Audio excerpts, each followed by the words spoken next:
আসসালামু আলাইকুম। আসুন আমরা পরিবারের সবাইকে নিয়ে একটি হাদিস শুনি এবং অন্যের কাছে পৌঁছে দিই। আল্লাহুম্মা সাল্লি আলা মুহাম্মদ। আউযু বিল্লাহি মিনাশ শাইতানির রাজিম। বিসমিল্লাহির রহমানির রহিম।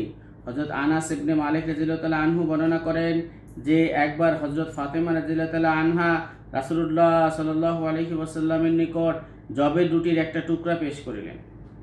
তিনি ইরশাদ করিলেন, তোমার পিতা 3 দিন পর এই প্রথম খানা খাইলেন। মুসনাদে আহমদ থেকে বর্ণিত হাদিসটি।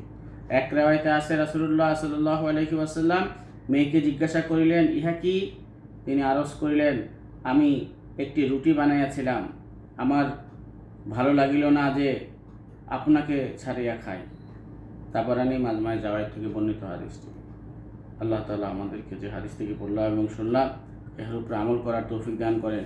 আসুন আমরা সৎ কাজে আদেশ ও অসৎ কাজে নিষেধ করি এবং পবিত্র কোরআন শরীফ থেকে প্রতিদিন একটা আয়াত হলেও তেলাওয়াত করি। আসসালামু আলাইকুম।